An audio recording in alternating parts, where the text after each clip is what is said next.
오늘날을 살아가고 있는 현대인이라면 대부분 가지고 있는 물건이 한 가지 있습니다. 바로 휴대폰입니다. 현재 전 세계 인구가 약 77억 명이라고 하는데요. 이 전 세계에 보급된 휴대전화의 수가 약 50억 대라고 합니다. 엄청난 숫자죠. 휴대폰에는 두 가지 종류가 있습니다. 하나는 스마트폰이 있고 하나는 이제 폴더폰 같은 일반 휴대전화가 있습니다. 이제 미국의 한 조사기관이 이제 27개 국가를 이제 대상으로 조사를 했다고 하는데요. 물론 이제 표본 조사이긴 하지만 우리나라가 일반 그냥 휴대전화 보급률이 100%라고 하더라고요.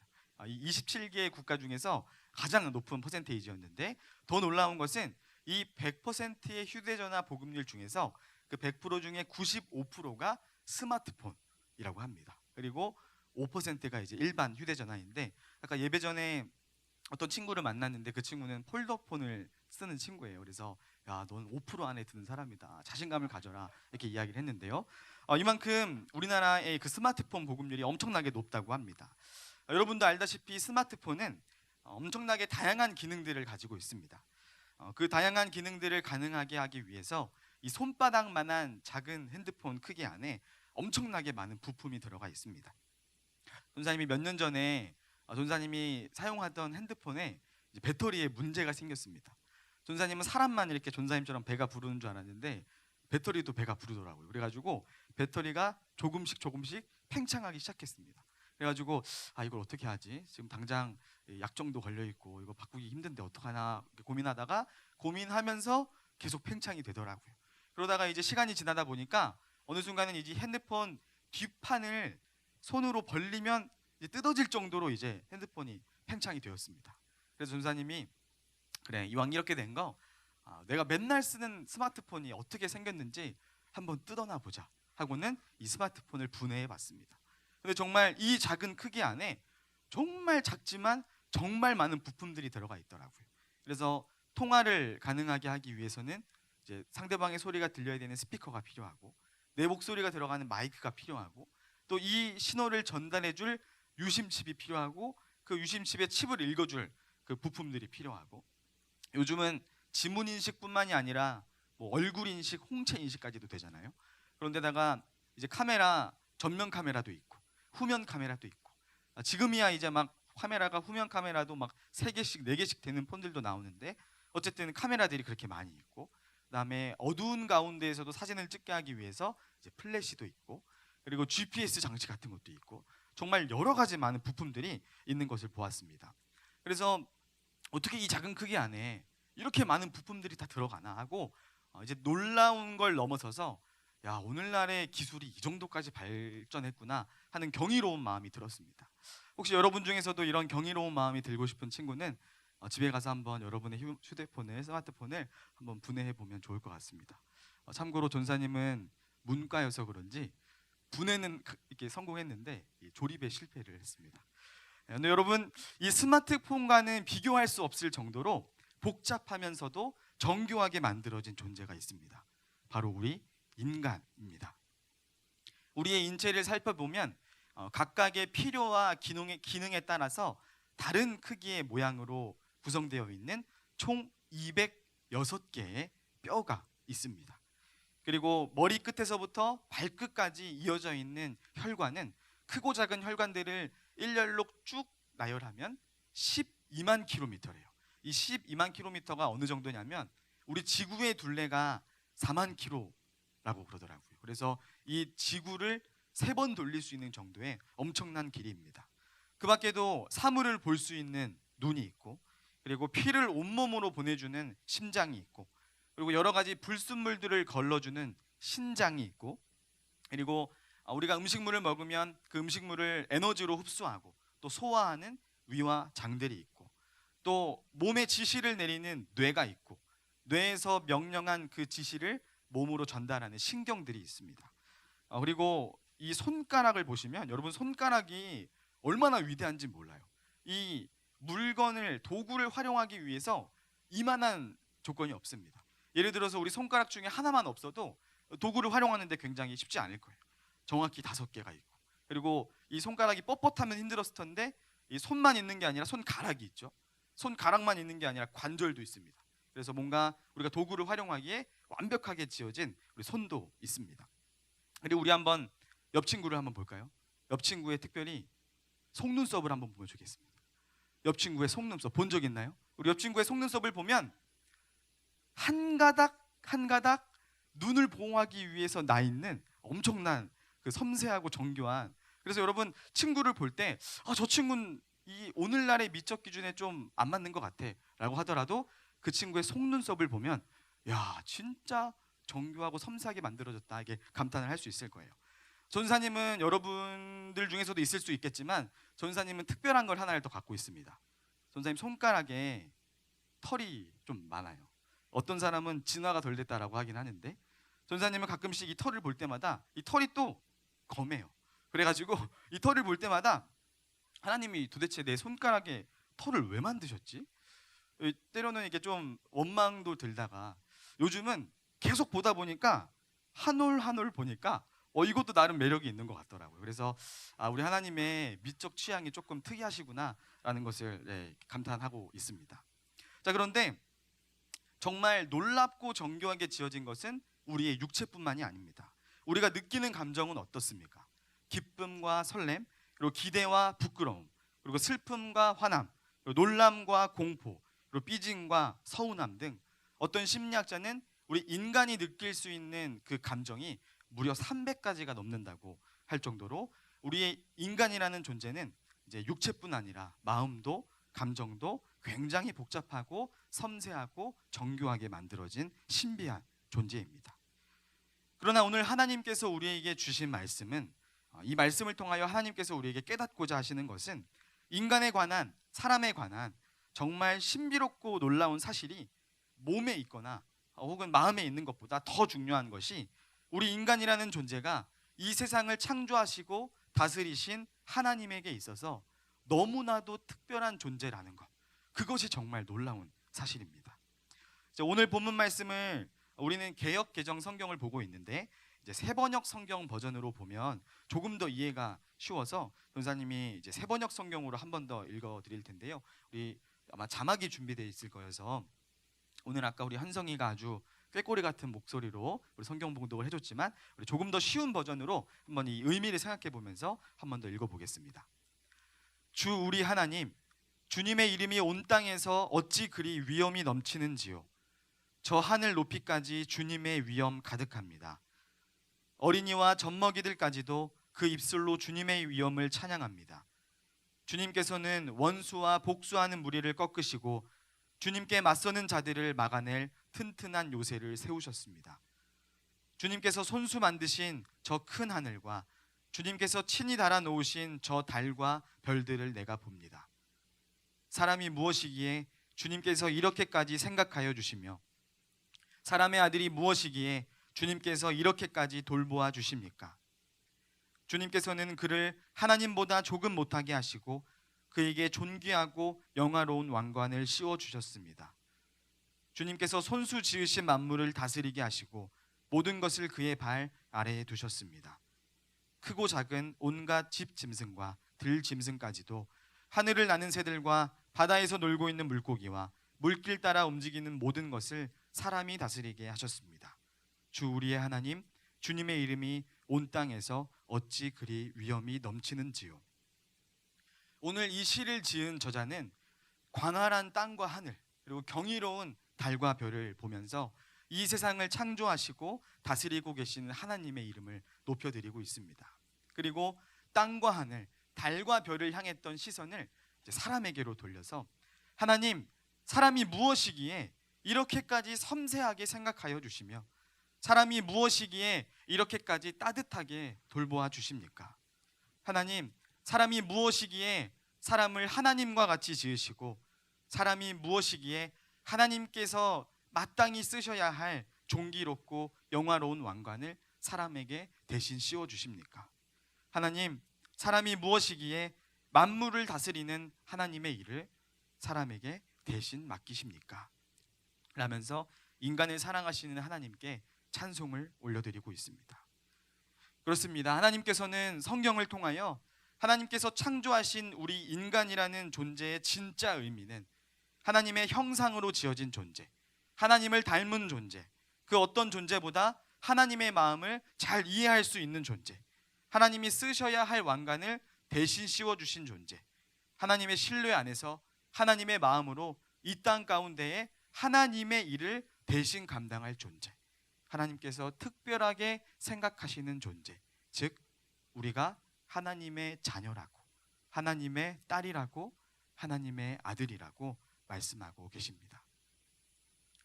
저는 우리 인간이 이 세상을 살아가면서 하는 여러 가지 모습들 중에, 또 여러 가지 행위들 중에 하나님을 닮은 존재라는 것을 가장 잘 깨닫게 해주는 것이 생명을 갖고 생명을 낳는 것이라고 생각을 합니다. 하나님께서 우리 삼위 하나님이라고 하잖아요. 성부 하나님, 성자 하나님, 성령 하나님. 이 삼위 하나님의 사랑의 절정으로 창조된 것이 이 세상이고, 우리 인간들도 누군가를 만나서 정말 뜨겁게 사랑하게 되고, 그리고 이 사람과 평생을 함께하고 싶고, 또 이 사람과 나를 닮은 그런 자녀를 낳고 싶은 마음이 들 때, 그 사랑의 절정 가운데에서 생명을 갖게 되고 생명을 낳게 된다고 생각합니다. 그래서 이 세상 가운데 생명을 갖고 생명을 낳는 것, 이 세상에 생명이 태어나는 것을 하나님이 하셨던 위대한 그 창조, 일종의 창조 행위라고 생각을 합니다. 여러분이 주변에서 아기를 자주 볼 수 있는 환경인지는 잘 모르겠는데, 전사님은 주변에 그 아기들을 자주 볼 수 있는 환경입니다. 이 아기들을 볼 때마다 깨닫는 정말 값진 것들이 있습니다. 첫째는 사랑스럽지 않은 아기가 없다는 것입니다. 눈을 떠도 사랑스럽고, 눈을 감아도 사랑스럽고, 웃어도 사랑스럽고, 울어도 사랑스럽고, 음식을 먹을 때도 사랑스럽고, 심지어 응가를 할 때도 사랑스럽습니다. 옆에서 지켜보는 제3자인 제가 봐도 이렇게 사랑스러운데, 부모에게 있어서는 그 아기가, 그 자녀가 얼마나 사랑스러울까요? 10달간 아기를 뱃속에 품으면서 행여나 아기에게 안 좋은 영향을 끼치지는 않을까, 음식도 가려먹고, 잠도 본인의 의사와 상관없이 또 자야 되고, 또 이렇게 온갖 마음과 몸의 고생을 하면서 낳은 아기는 부모에게 있어서 존재 자체가 사랑입니다. 둘째는 아기는 무서울 정도로 부모를 닮았다는 것입니다. 요즘 그 첫째 딸은 무조건 아빠를 닮는다는, 성경에는 아무리 찾아도 나와 있진 않지만 그 진리가 이제 좀 떠돌아다니고 있는데, 그래서 요즘 좀 걱정입니다. 혹시라도 제가 딸을 갖게 되면 나를 닮는 것은 아닐까 심히 걱정이 되는데요. 아기는 정말 놀랍도록 부모님의 얼굴을 닮았습니다. 저희 어머니가 굉장히 싫어하시는 말이 하나가 있어요. 다른 분들이 이제 저와 어머니가 같이 있는 걸 딱 볼 때, 아들이 엄마를 닮았네요 하는 말을 굉장히 싫어하십니다. 저는 아직까지도 왜 싫어하시는지는 모르겠는데 아무튼 굉장히 싫어하십니다. 이 부모와 자녀의 얼굴을 보면 아빠나 엄마 중에 한 명의 얼굴과 굉장히 닮았거나, 아니면 그 둘의 얼굴이 아주 오묘하게 섞여 있는 것을 알 수 있습니다. 말 그대로 부모와 자녀는 굉장히 닮았습니다. 그런데 닮은 것은 외모뿐만이 아닙니다. 제가 어느덧 이제 20대 같이 보이지만 32살이 됐어요. 이제 32살까지 자라면서 깨닫게 되는 게, 이게 부모님을 닮는 게 외모만 닮는 게 아니구나, 성격도 닮아가는 것을 깨닫게 됩니다. 그래서 부모님의 좋은 모습도 내 속에 있고, 부모님의 좋지 않은 모습도 내 속에 있는 것을 발견하곤 합니다. 사랑하는 여러분, 우리가 하나님의 자녀라는 것은 인간 부모에게 있어 자녀의 존재 자체가 사랑인 것처럼, 하나님에게 있어서 우리의 존재도 존재 자체가 사랑이라는 것입니다. 우리의 외모나 가정환경, 우리의 어떤 조건에 따라서 하나님의 사랑이 변하는 것이 아니라, 우리는 하나님의 모습과 하나님의 성품을 닮은, 하나님의 그 놀라운 사랑을 당연하게 누릴 특권이 있는 하나님의 자녀라는 것입니다. 하나님은 하나님은 여러분을 그렇게 생각하고 계신데, 여러분은 여러분 자신을 어떻게 생각하고 계십니까? 전사님이 신앙생활을 해오면서 깨닫게 되는 것이 있습니다. 최근에 깨달은 건데, 이게 아무한테나 말씀드리지 않는데 여러분에게만 말씀을 드리자면, 신앙생활에 있어서 이게 어릴 때부터 많이 들어왔는데, 이 죄라는 것이 무엇인지를 명확하게 내 마음속에, 내 머릿속에 정리되어야 있어야 된다는 것이 신앙생활하는데 아주 중요하다는 것을 깨닫고 있습니다. 죄에 대해서 이제 기독교 수많은 역사 동안에 수많은 사람들이 여러 가지 표현으로 설명을 했는데 전사님이 깨닫고 경험하고 정리한 죄에 대한 설명은 다음과 같습니다. 적어도 좋습니다. 첫째, 죄는 하나님께서 나라는 존재를 만드시면서 나라는 존재에 부여하신 진짜 의미, 진짜 가치를 깨닫지 못하는 것, 또는 그것에 관심 자체가 없는 것, 그것이 바로 죄입니다. 둘째, 너무 빨랐나요? 죄는 하나님께서 나의 삶을 통하여, 하나님께서 우리의 삶을 지으시면서 나의 삶을 통하여 명령하신 것이 있는데, 나의 삶을 통하여 이루고자 하시는 것이 있는데, 그것이 무엇인지도 모르고 그것이 무엇인지도 관심조차 없는 것, 그것이 바로 죄입니다. 왜냐하면 이 두 가지는 결국 하나님을 하나님으로 인정하지 않는 죄이기 때문입니다. 목사님께서 하시는 제자훈련을 참여하게 되면 단계별로 제자훈련을 받게 됩니다. 이제 제자훈련을 받아야만 알려드릴 수 있는 내용인데, 오늘 1단계만 공개를 하자면, 이제 1단계의 주제가 나는 누구인가에 대한 내용을 다룹니다. 1단계 나는 누구인가에 대한 훈련으로 여러 가지 훈련이 있는데, 그 중에 거울보기라는 훈련이 있습니다. 그래서 우리 선생님들이나 우리 리더 선생님들이나 우리 학생들 중에서는 이 훈련을 받아본 친구가 있죠. 이 거울보기 훈련에서도 단계가 있습니다. 이 거울보기 훈련을 계속 하다 보면 이제 어느 시점이 돼서 목사님께서 거울을 보면서 나 자신의 3, 4살 때의 모습을 떠올려 보라 라고 이제 이야기를 하십니다. 여러분, 3, 4살의 아이를 보면 어떤 생각이 드십니까?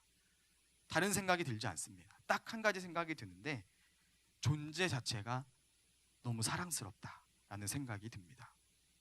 여러분, 하나님께서 여러분을 그런 마음으로 바라보고 계시다는 사실을 기억하시기 바랍니다. 이곳에 모여있는 우리들은 한 사람 한 사람 너무나도 다른, 너무나도 다양한 삶의 환경 가운데 살아가고 있습니다. 어떤 친구는 행복하고 화목한 가정 가운데에서 부모님으로부터 마땅히 받아야 할 사랑을 받고 있는 친구들도 있을 것입니다. 그런 친구들은 부모님께 감사하시기 바랍니다. 부모님은 당연히 자녀를 사랑해야 되는 존재로 여러분이 착각하기 쉽지만, 부모님이 여러분을 사랑하시는 것은, 하나님을 닮은 그 사랑을 자녀에게 하시는 것은 부모님을 내어드리는, 마치 예수님께서 우리에게 생명을 내어주셨듯이 부모님이 여러분을 사랑하고 계시다는 것은 부모님의 삶을 내려놓고 여러분을 사랑하고 계시다는 것입니다. 그래서 그런 따뜻한 사랑을 받고 있는 친구들은 부모님께 감사하고, 나도 받은 사랑만큼 다른 사람을 사랑하는 사람이 되겠다라는 마음을 가지시기를 소망합니다.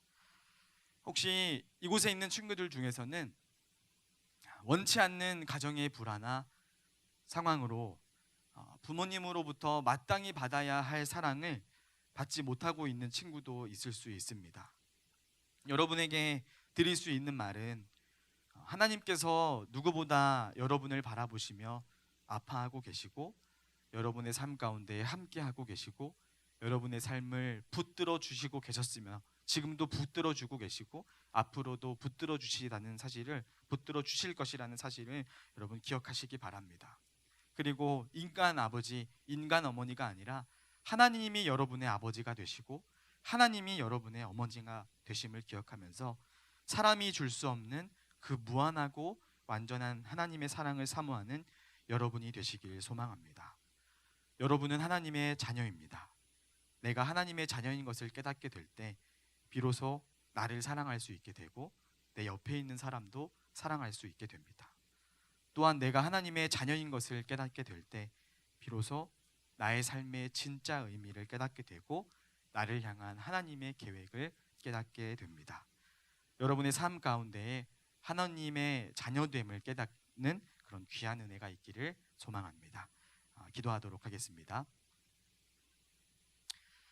우리에게 사람이 줄 수 없는 무한한 사랑을 주시는 하나님, 흘러가는 세월에 사라질 수밖에 없는 우리를 영원한 하나님의 사랑으로 하나님의 자녀 삼아 주시니 참 감사합니다.